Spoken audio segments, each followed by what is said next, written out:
At 21:30 hours on September 13, 1942, Private First Class Walter Burak pressed his face into the mud of a foxhole on a jungle ridge in the Solomon Islands, listening to the sound of 3,000 Japanese soldiers screaming as they charged through the darkness toward his position. The ridge was about 1,000 yards long, covered in kunai grass that grew taller than a man's head. The jungle pressed in from both sides, dark and impenetrable. The humidity was suffocating, the air thick with the smell of rotting vegetation, cordite and blood. Insects swarmed in clouds so dense they made breathing difficult. And somewhere in that darkness, an army was coming to kill them all. Burak was 20 years old. He had been a Marine for 11 months. He had survived the landing on Tulagi 3 weeks earlier, survived the daily bombing raids on Henderson Field, survived the first night of Japanese attacks on this very ridge. Now he was about to face something worse. He was one of 840 men defending a narrow strip of high ground that stood between the Japanese army and Henderson Field, the only American airbase in the South Pacific. If the ridge fell tonight, the airfield would fall. If the airfield fell, 12,000 Marines on Guadalcanal would be cut off, surrounded and annihilated. The entire American offensive in the Pacific would collapse before it had truly begun. The man standing 20 yards behind Burak, silhouetted against the flash of artillery, was Lieutenant Colonel Merritt Edson. The Marines called him Red Mike because of his carrot-colored hair, though the nickname had originally come from a red beard he had grown during his jungle fighting days in Nicaragua in the 1920s. He was 45 years old, a veteran of jungle fighting in Nicaragua, where he had led Marines through some of the most brutal guerrilla warfare in American history. He commanded the 1st Marine Raider Battalion, one of the elite units in the United States Marine Corps. Edson was a small man, barely 5 feet 7 inches tall, with a soft voice that rarely rose above a conversational tone. He had earned his first Navy cross-fighting guerrillas in Nicaragua and his second just weeks earlier during the assault on Tulagi. He did not look like a warrior. He appeared almost shy, one correspondent noted. But beneath that quiet exterior was a core of absolute steel. Edson had spent years studying small unit tactics, jungle warfare, and the psychology of combat. He understood that battles were won not just by firepower, but by the willpower of the men doing the fighting. And he understood that men would follow a leader who shared their danger. In the next 6 hours, Edson would earn the Medal of Honor. But first, he had to hold a ridge that military doctrine said could not be held against the force attacking it. The problem was simple mathematics. Edson had 840 men. Japanese Major General Kiyotake Kawaguchi had brought 3,000 soldiers of his 35th Infantry Brigade through the jungle to take Henderson Field. The Japanese outnumbered the Americans nearly 4 to 1. They had more machine guns, more mortars, more grenades. They had been told the Marines were weak, sick, and demoralized. They had been told this attack would be easy. They were about to discover how wrong that intelligence was. To understand what happened on that ridge, you have to understand what Guadalcanal meant in September of 1942. You have to understand why this jungle-covered island in the middle of nowhere became the most contested piece of ground in the Pacific War. The Solomon Islands are a chain of volcanic islands stretching southeast from New Guinea toward Australia. In 1942, most Americans could not have found them on a map. They were remote, malarial, covered in dense tropical jungle and seemingly worthless. But geography made them priceless. 9. Months earlier, the Japanese had attacked Pearl Harbor and launched a campaign of conquest that swept across the Pacific like a typhoon. They had taken the Philippines, Malaya, Singapore, the Dutch East Indies, Wake Island, and Guam. They had pushed to the doorstep of Australia. The Japanese Empire now stretched across millions of square miles of ocean, and nothing seemed capable of stopping it. The American counteroffensive began on August 7, 1942, when the 1st Marine Division landed on a jungle-covered island in the Solomon chain called Guadalcanal. The Japanese had been building an airfield there. If completed, that airfield would allow Japanese bombers to cut the supply lines between America and Australia. The Marines captured the unfinished airstrip, completed it themselves, and named it Henderson Field after a Marine pilot killed at the Battle of Midway. Henderson Field became the most important piece of real estate in the Pacific. From that single airstrip carved out of the jungle, American planes could strike Japanese shipping, protect Allied convoys, and project power across the Solomon Islands. The aircraft operating from Henderson became known as the Cactus Air Force, named after the Allied code name for Guadalcanal. They were a motley collection of Marine, Navy, and Army pilots flying whatever aircraft could be spared, Wildcat fighters, Dauntless dive bombers, and Army Airacobras. The conditions at Henderson Field were brutal. The runway was little more than packed dirt and gravel, turning to mud when it rained and choking dust when the sun baked it dry. The pilots lived in flooded tents in a coconut grove called Mosquito Grove. Most contracted malaria, dysentery, or both. Japanese bombers attacked almost daily at noon. Japanese warships shelled the field at night. Every pilot who flew from Henderson knew he was operating at the edge of survival. But the Cactus Air Force dominated the skies during daylight hours. Their presence meant the Japanese could only reinforce Guadalcanal at night, using fast destroyers that could dash in, unload troops, and escape before dawn brought American aircraft. This nocturnal supply line, which the Marines called the Tokyo Express, could deliver men but not the heavy equipment needed for a major offensive. The Japanese understood this. They were determined to take Henderson Field back. Without it, they could not hold Guadalcanal. Without Guadalcanal, their expansion toward Australia would be stopped. Everything depended on capturing that airstrip. The first Japanese counterattack came on August 21, 1942. Colonel Kiyonao Ichiki led 900 soldiers in a frontal assault across a sandbar at the mouth of the Ilu River. Ichiki was a veteran officer who had participated in the infamous Marco Polo Bridge incident that sparked the Second Sino-Japanese War. He was confident, perhaps overconfident, in his men's ability to overwhelm the Americans through sheer fighting spirit. The assault was a disaster. The Marines had positioned machine guns to cover the sandbar. When Ichiki's men charged across in the darkness, they ran into a wall of fire.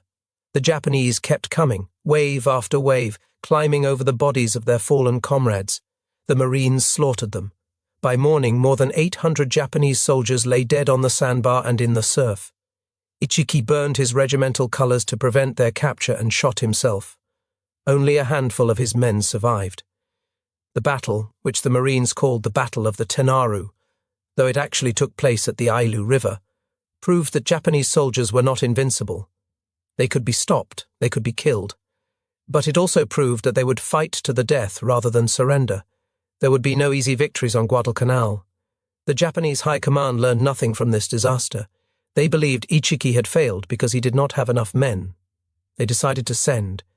Major General Kiyotake Kawaguchi was a career officer who had graduated from the Imperial Japanese Army Academy in 1914 and the Army Staff College in 1922. He had commanded the 35th Infantry Brigade through successful campaigns in Borneo and the Philippines. He was considered one of the most capable generals in the Japanese Army. Unlike many Japanese officers of his era, Kawaguchi had a reputation for concern about his men's welfare. He had once given a soldier assigned to a dangerous mission a can of sardines that he had personally brought from Japan. But Kawaguchi was also stubborn and prone to ignoring orders he disagreed with. One historian noted that in his view orders merely formed a handy agenda for discussion. This independent streak would contribute to the disaster that awaited him on Guadalcanal. In late August, Kawaguchi received orders to take his brigade to Guadalcanal and recapture Henderson Field. He was confident. Japanese intelligence told him there were only 2,000 Marines on the island. In reality, there were more than 11,000. This miscalculation would cost Kawaguchi everything. The Japanese began landing troops at Taivu Point, about 20 miles east of the marine perimeter, in late August and early September.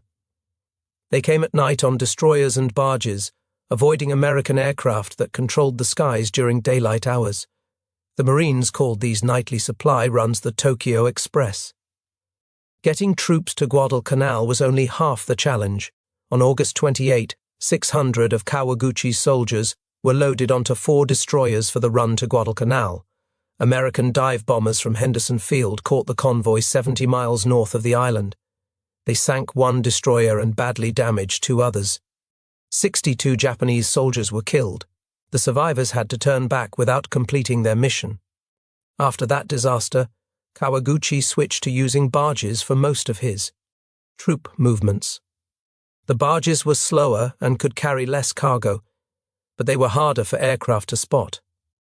Night after night, the Japanese ferried soldiers and supplies to Taivu Point. By September 7th, Kawaguchi had assembled approximately 5,200 troops at Taivu Point. He established his headquarters there and began stockpiling supplies for the assault on Henderson Field.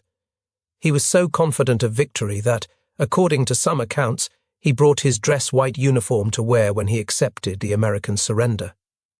Lieutenant Colonel Merritt Edson had different plans. Edson had been watching the Japanese build up with growing concern. Native scouts and Australian coast watchers had reported large numbers of Japanese troops moving through the jungle east of the marine perimeter. Edson studied aerial photographs and identified a likely avenue of approach, a narrow ridge running south from Henderson Field into the jungle. The ridge was about 1,000 yards long and dominated the surrounding terrain. If the Japanese attacked from the south, they would almost certainly come up that ridge. Edson shared his analysis with Colonel Gerald Thomas, the division operations officer. Thomas agreed. They took their concerns to Major General Alexander Vandergrift, the division commander. Vandergrift was not convinced. He believed the main Japanese attack would come from a different direction. But Thomas persuaded him to let Edson move his raiders to the ridge as a rest position. It would get them out of the daily bombing pattern around the airfield, Thomas argued. On September 11th, 840 Marines of the 1st Raider Battalion and 1st Parachute Battalion took up positions on and around the ridge. The Para-Marines had suffered heavy casualties in the August landings on Tulagi and Gavutu and had been attached to Edson's command. Their commanding officer had been killed in that fighting, and they were now led by Captain Harry Torgerson, a tough officer who would prove his worth in the coming days. Together, these 840 men represented the only force between the jungle and Henderson Field. They were exhausted, many were sick, and they were about to face the fight of their lives. But they were Marines. They were Raiders and Para-Marines, the elite of an elite corps. They would not run. But before Edson defended the ridge, he wanted to know exactly what he was facing. Intelligence from coast watchers and native scouts suggested a large Japanese force was gathering east of the perimeter, but the exact size and intentions remained unclear. Edson decided to find out for himself. On September 8, 1942, Edson launched a raid against the Japanese supply base at Tasimboko, near Taivu Point. 813 Marines landed from destroyer transports and converted tuna boats, catching the Japanese rear guard by surprise. The raid was supposed to be a quick hit-and-run attack against what intelligence estimated was a small rear guard force of 200 to 300 poorly equipped Japanese. The reality was very different. As the raiders moved inland from the beach, they began finding evidence of a much larger force. Thousands of life preservers were arranged in neat rows along the shore, indicating a massive landing operation. Foxholes and slit trenches had been dug everywhere. The Marines found unattended 37mm anti-tank guns, suggesting the Japanese had moved inland quickly and in force. The Japanese rear guard, about 300 men, fought hard to defend their supplies. They had 75mm artillery pieces firing point-blank down the coastal road. Edson sent Company A under Captain Samuel Griffith on a wide flanking maneuver to the left while pinning the defenders with direct pressure. The fighting was intense. At one point, Edson radioed division headquarters asking for reinforcements. The last part of his message was ominous, if not request. Instructions regarding my embarkation. Division ordered Edson to break off the attack and withdraw. Red Mike ignored the order and kept attacking.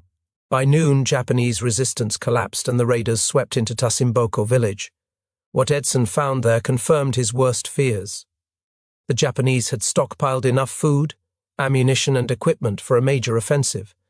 There were artillery pieces, medical supplies, and a powerful shortwave radio. Most importantly, there were documents.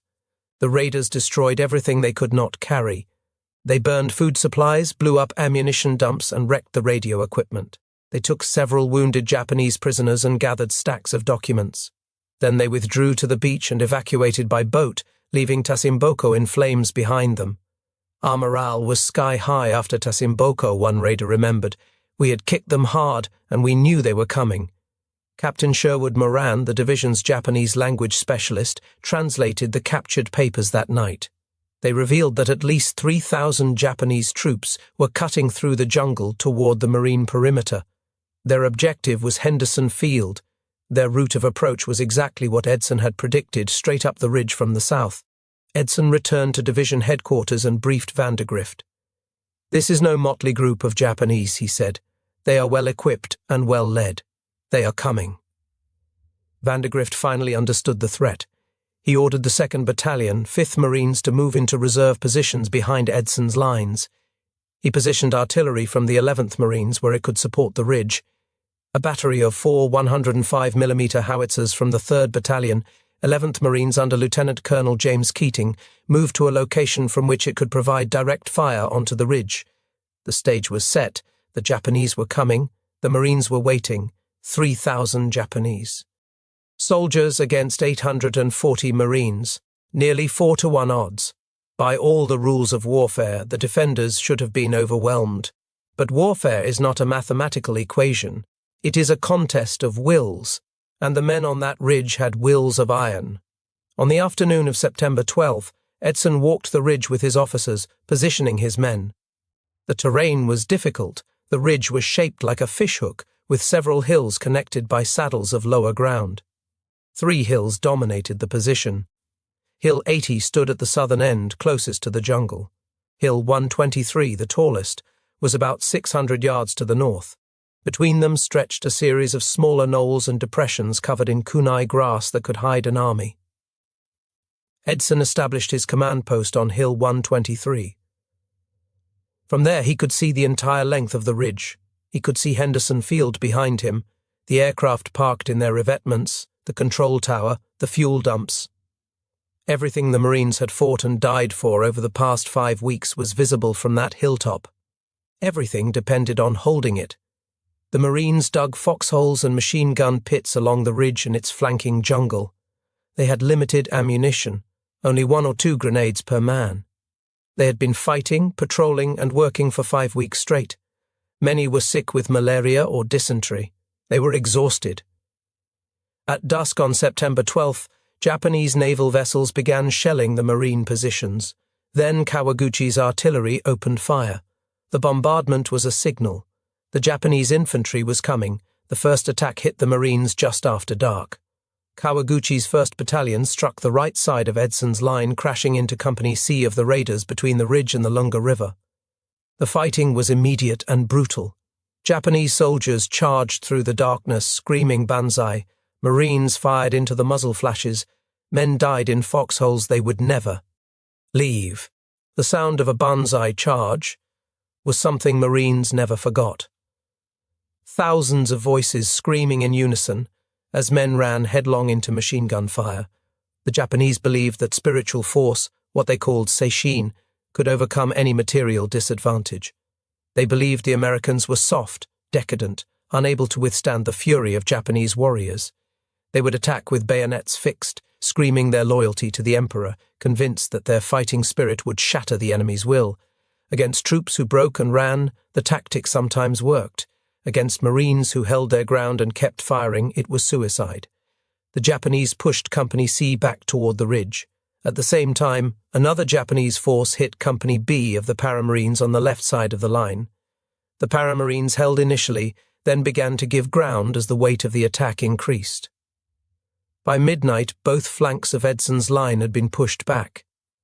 Japanese soldiers had infiltrated the Marine positions, causing confusion and panic. Some Marines broke and ran toward the airfield. The line was crumbling.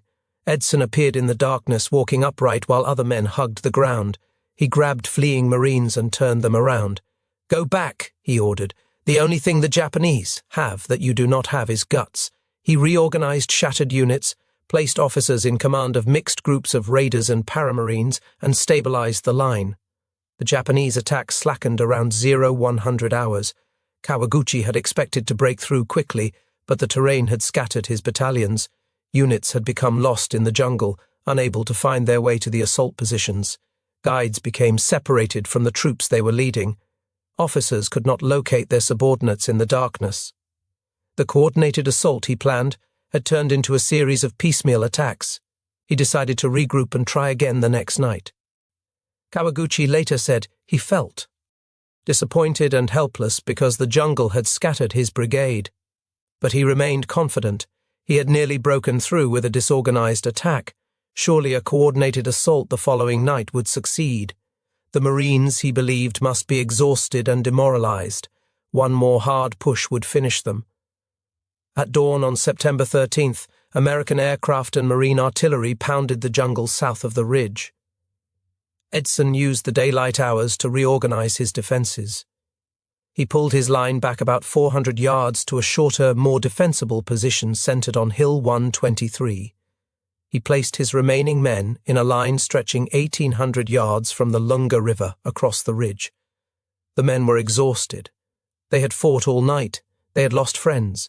They knew the Japanese would come again after dark, in greater numbers and with greater fury. Late in the afternoon, Edson climbed onto an empty grenade box and addressed his Marines. His voice was calm, almost conversational, the way he always spoke, but every man on that ridge heard him clearly. "You men have done a great job," he said, "and I have just one more thing to ask of you. Hold out just one more night.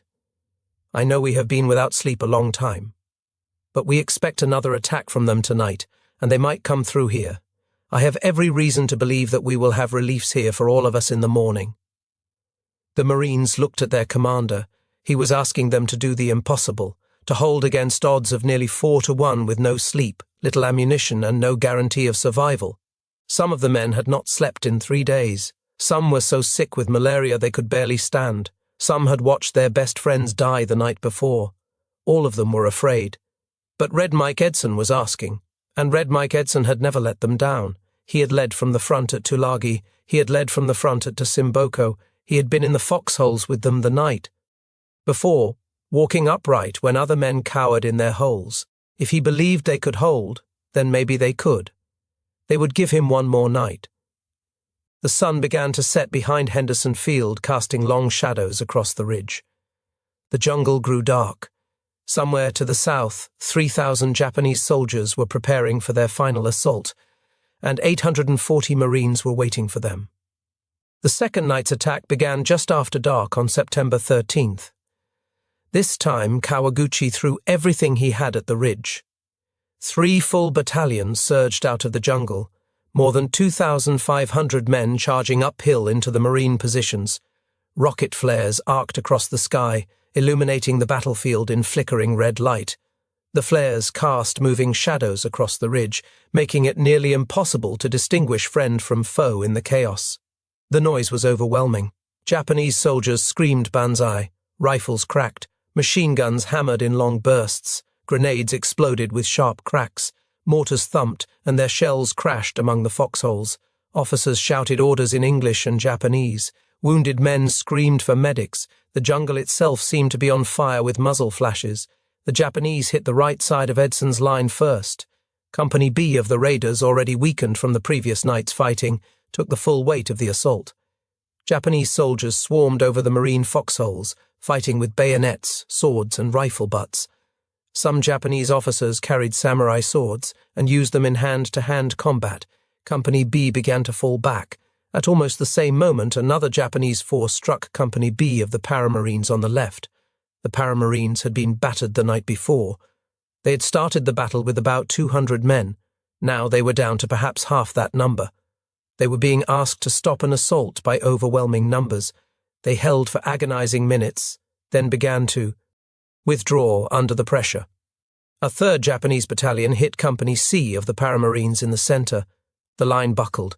Marines were falling back across the ridge, some in organized withdrawal, others in near panic.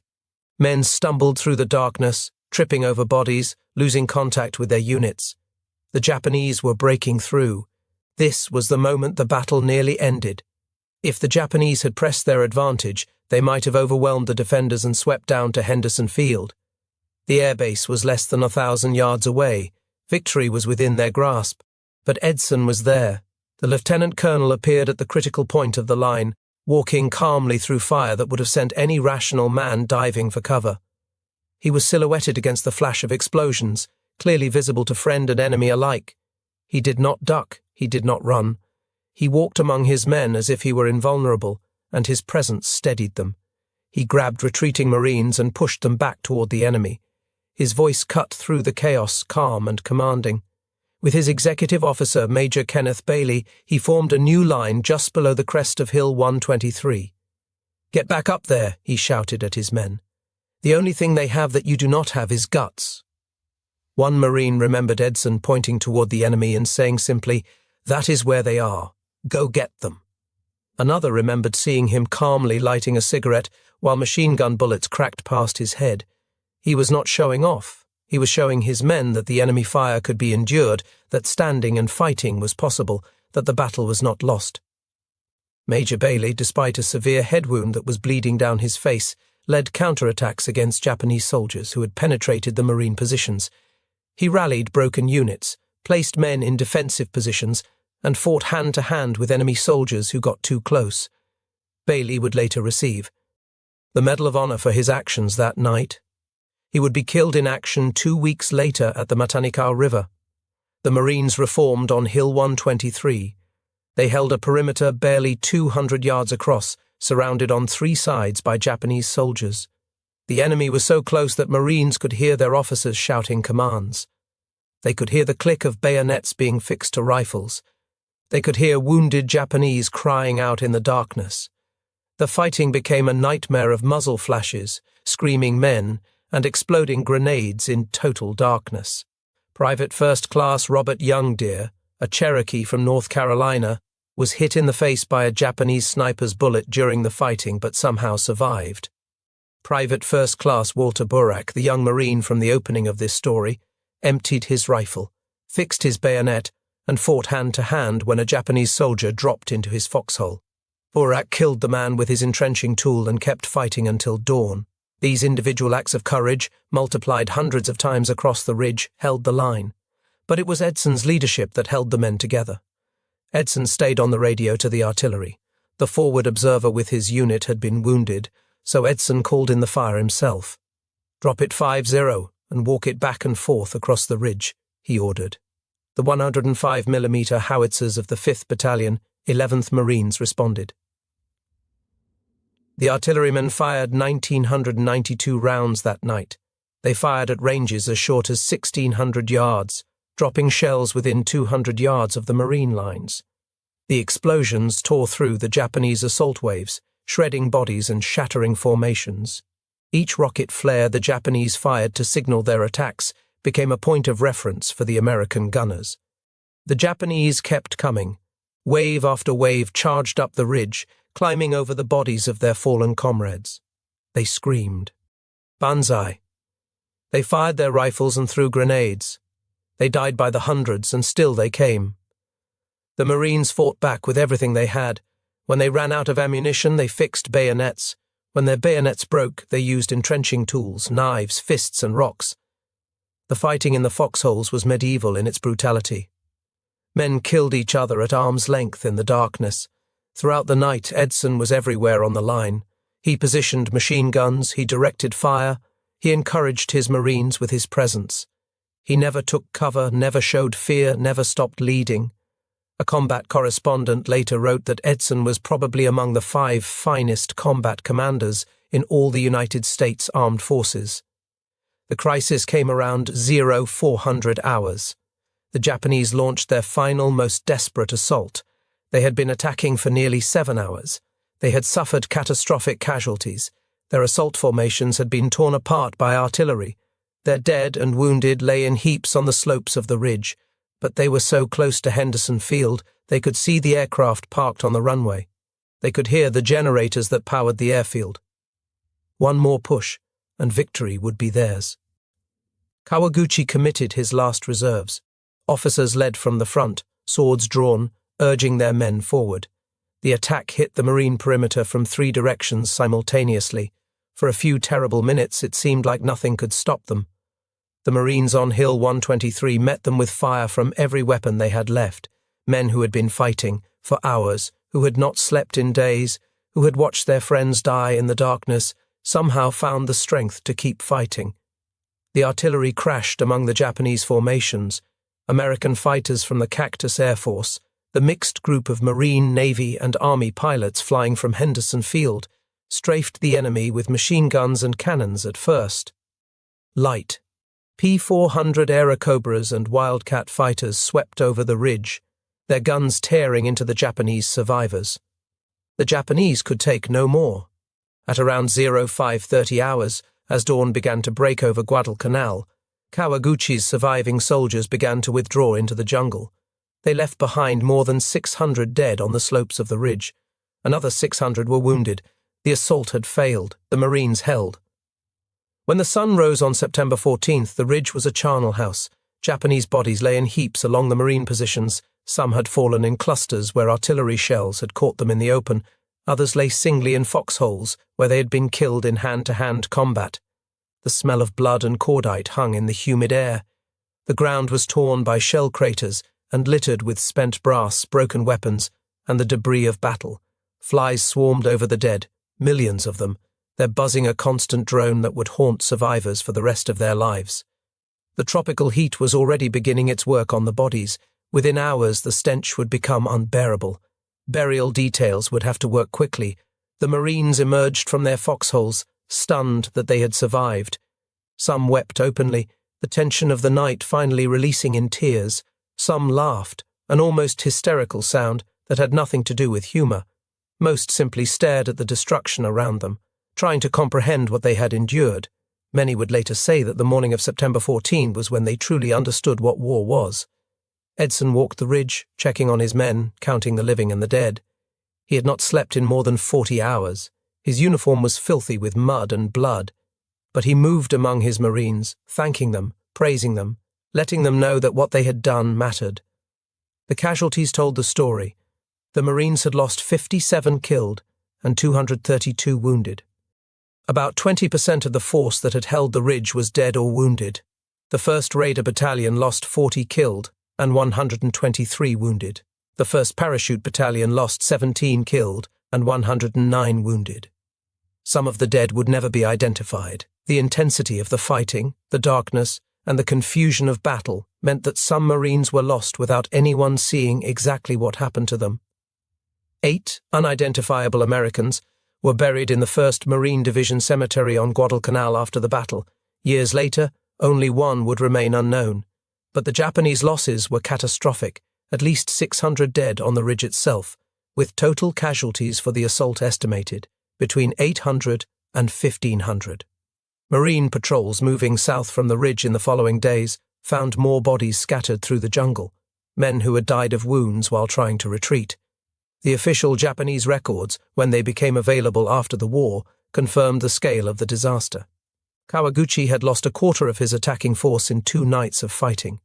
His brigade was shattered as an offensive force. The officers who had led the assault waves were dead. The veterans who had survived Borneo and the Philippines lay rotting in the kunai grass. The survivors were demoralized, exhausted, and running low on everything they needed to continue fighting. More importantly, Kawaguchi had failed. Henderson Field remained in American hands. The Cactus Air Force continued to fly. The Marines would not be driven into the sea. The news of the victory spread quickly through the American forces on Guadalcanal.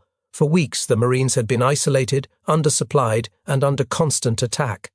They had wondered if anyone back home knew they were fighting, if anyone cared, if anyone was coming to help.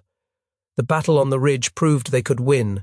They had faced the best the Japanese could throw at them and had. Our morale was sky high after that night, one raider remembered years later. We knew we could beat them. We knew they were not supermen. They bled and died just like anybody else.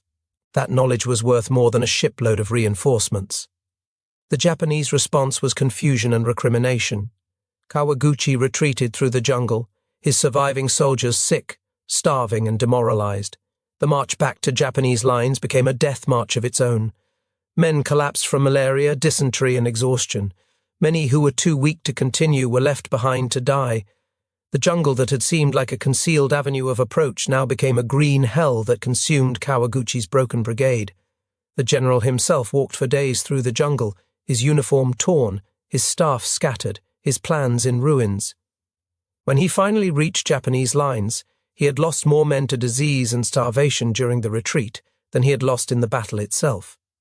His brigade, which had landed on Guadalcanal with more than 5,000 men, was reduced to a remnant. Kawaguchi was later relieved of command for his failure, though he would serve in other capacities until the end of the war. He died in Japan in 1961, never having recovered from the humiliation of his defeat on the ridge. The strategic impact of the battle was enormous. The defeat at Edson Ridge forced Japanese high command to make an agonizing choice. They could not support two major offensives simultaneously. Something had to give. Japanese forces on New Guinea, who had been within 30 miles of capturing Port Moresby, were ordered to halt their advance and withdraw. The men and supplies being sent to support them were diverted to Guadalcanal instead. Lieutenant General Harukichi Hyakotake, commander of the 17th Army, had been promised that he could have Guadalcanal and New Guinea both. Now he had to choose. He chose Guadalcanal. The Japanese would never restart their drive toward Port Moresby. Their southern offensive had been stopped, not by a great fleet action or a massive army, but by 840 Marines on a ridge in the jungle. The ripple effects extended across the Pacific. Resources that might have been used elsewhere were sucked into the Guadalcanal Campaign. Ships, planes, and men that Japan could not afford to lose were fed into the grinder of the Solomon Islands. The Japanese would try again to take Henderson Field. In late October, Lieutenant General Hyakutake himself came to Guadalcanal with fresh divisions for another assault. That attack, the battle for Henderson Field, would fail even more decisively than Kawaguchi's. By February 1943, the Japanese would evacuate their surviving troops from Guadalcanal, admitting defeat. But the turning point, the moment when the outcome truly hung in the balance, was September 13 and 14, 1942. Those 2 nights on Edson Ridge. Major General Alexander Vandergrift, the division commander, later said that Kawaguchi's assault on the ridge was the only time during the entire campaign he had doubts about the outcome. If the Japanese had broken through, Vandergrift admitted, we would have been in a pretty bad condition. Historian Richard B. Frank put it more starkly. The Japanese never came closer to victory on the island itself than in September 1942, on a ridge thrusting up from the jungle just south of the critical airfield, best known ever after as Bloody Ridge, but to the Marines who fought there, it would always be Edson Ridge. It was named for the man who had predicted the attack, prepared the defense, and held the line when everything seemed lost. Red Mike Edson had asked his men for one more night, and they had given it to him. Lieutenant Colonel Merritt Edson received the Medal of Honor for his actions on September 13th and 14th, 1942. Major General Alexander Vandergrift presented the medal in A ceremony in Australia in May 1943. The citation praised his extraordinary heroism and conspicuous intrepidity above and beyond the call of duty. It noted that after the airfield on Guadalcanal had been seized from the enemy, Edson, with a force of 800 men, was assigned to the occupation and defense of a ridge dominating the jungle on either side of the airport. Facing a formidable Japanese attack which, augmented by infiltration, had crashed through the front lines, he, by skillful handling of his troops, successfully withdrew his forward units to a reserve line with minimum casualties. The citation continued by describing how Edson had personally directed the defense of the reserve position against a fanatical foe of greatly superior numbers, continuously exposing himself to hostile fire throughout the night. By his astute leadership and gallant devotion to duty, it concluded, he enabled his men, despite severe losses, to cling tenaciously to their position on the vital ridge, thereby retaining command not only of the Guadalcanal airfield, but also of the entire division's offensive installations in the surrounding area. Major Kenneth Bailey also received the Medal of Honor posthumously for his courage and leadership during the battle. Despite his head wound, Bailey had fought for more than 10 hours, inspiring his men and turning back Japanese penetrations at critical moments. He was killed 2 weeks later leading an attack at the Matanikau River. In total, 21 awards were given for valor on the ridge, 2 Medals of Honor and 19 Navy Crosses. 5 of those awards were posthumous.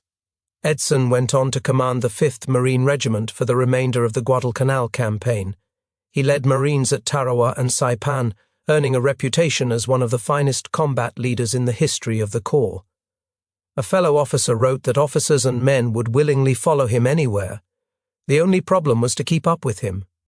Combat correspondent Richard Tregaskis, who wrote the best-selling book Guadalcanal Diary, called Edson the best soldier I ever knew. After the war, Edson retired as a Major General and served as the first Commissioner of the Vermont Department of Public Safety and the Vermont State Police. He later became Executive Director of the National Rifle Association. He fought new battles in peacetime, campaigning to preserve the Marine Corps when some in Congress wanted to merge it into the Army. But the war never left him. Men who serve in combat carry it with them forever. The faces of the dead visit them in dreams. The sounds of battle echo in quiet moments. The guilt of surviving when others did not weighs on them always. The end of Edson's story was tragic. On August 14, 1955, Merritt Edson was found dead in his garage in Washington. He had died of carbon monoxide poisoning from his car's exhaust. He was 58 years old. The coroner ruled his death a suicide. Those who knew him were devastated but not entirely surprised. Edson had struggled with depression for years. He had seen too much death, lost too many men, carried too many burdens. The war had taken something from him that could never be replaced. Some who knew him believed the weight of all he had seen and done in war had finally become too heavy to bear. In his final years, Edson had thrown himself into causes he believed in. He fought to preserve the Marine Corps against those who wanted to merge it into the Army. He worked tirelessly for the National Rifle Association. He seemed driven, unable to rest, as if he were trying to outrun something that could not be outrun. His death was a reminder that the wounds of war are not always visible. Men who survive the battlefield sometimes carry damage that cannot be seen, scars on the soul that never fully heal. Red Mike Edson, one of the greatest combat leaders in American military history, could not escape the ghosts of all those. Jungle Nights. He was buried in Arlington National Cemetery, Section 2, Site 4960-2. His wife Ethel is buried beside him. The Marines who fought on the ridge scattered across America after the war. They became farmers and factory workers, teachers and accountants, fathers and grandfathers. Most never talked much about what they had experienced. The memories were too painful, too personal, too difficult to explain to people who had not been there. They held reunions over the years, these surviving raiders and paramarines. They gathered to remember their fallen brothers, to share stories that only they could understand, to keep alive the memory of what they had done. The reunions grew smaller each year as age and illness claimed the veterans one by one. In April 2015, the survivors of Edson's raiders held their final reunion at Quantico, Virginia. Only a handful of the original raiders remained alive. Colonel David Edson, Red Mike's grandson and a Marine officer himself, spoke at the ceremony. They were men who answered the call when our nation was in desperate need, he said. Their tenacity turned the tide in the Pacific. The last of the raiders who fought on the ridge are gone now. They joined their brothers who fell on that September night more than 80 years ago. But their story endures. The ridge itself returned to jungle, the foxholes filled with vegetation, the shell craters smoothed over. The kunai grass grew back, taller than a man's head, hiding the scars of battle. The jungle reclaimed its own, as it always does in these islands. Today, a monument stands near the crest, dedicated to the Marine raiders who served on Guadalcanal and in the Solomon Islands. It is a simple granite marker, about 6 feet high, with the symbol of the 1st Marine Raider Battalion carved into its face. It records that Lieutenant Colonel Merritt Edson commanded some 840 Marines of his 1st Raider Battalion and the 1st Parachute Battalion who fought there, successfully defending this ridge for 2 consecutive nights from September 12 to September 14, 1942. The monument lists the units that supported the Marines on the ridge, the artillery of the 11th Marines, the reinforcements from the 2nd Battalion 5th Marines who arrived on the morning of September 14th, the aircraft from Henderson Field that strafed the retreating Japanese. It records the casualties, the awards, the price paid for victory. 2 Medals of Honor and 19 Navy Crosses were earned by Marines for their valor on this ridge, the monument notes. 5 of these were posthumous, but monuments cannot capture what those men endured. They cannot convey the terror of fighting in total darkness against an enemy you could hear but not see. They cannot explain the desperate courage of men who kept fighting when every instinct told them to run. They cannot describe the bond between soldiers who face death together and somehow survive. That bond transcended rank, background, and personality. On the ridge, there were no distinctions between raiders and paramarines, between veterans and replacements, between officers and enlisted men. There were only Marines, fighting and dying together in the darkness. At the Marine Corps Recruit Depot in San Diego, every recruit finishes their training with a 54-hour final examination called the Crucible. In the final stage, they scale a 700-foot mountain called the Reaper. At the peak, Edson's Medal of Honor citation is displayed. The recruits read it and are addressed about it. Then they receive their eagle, globe, and anchor emblems, becoming Marines. It is fitting that new Marines are introduced to their legacy through Edson's story. The battle on the ridge embodied everything the Marine Corps values: courage under fire, leadership by example, determination against impossible odds, and the refusal to give up even when victory seems hopeless. These are not abstract concepts in the Marine Corps. They are living traditions, passed down from generation to generation through stories like this one. Every young Marine who climbs the Reaper and reads Edson's citation becomes part of that tradition. They learn that Marines before them faced impossible situations and prevailed. They learn that courage is not the absence of fear, but the decision to act despite fear. They learn that leadership means being the calmest person in the room when everything is falling apart. These lessons, forged in blood on a ridge in the Solomon Islands, shape Marines to this day. 840 Marines held a ridge against 3,000 Japanese soldiers for 2 nights in September 1942. They were outgunned, outnumbered, exhausted, and afraid. They held anyway. They held because their commander asked them to. They held because their brothers beside them were counting on them. They held because they were Marines. The world knows that ridge is Bloody Ridge.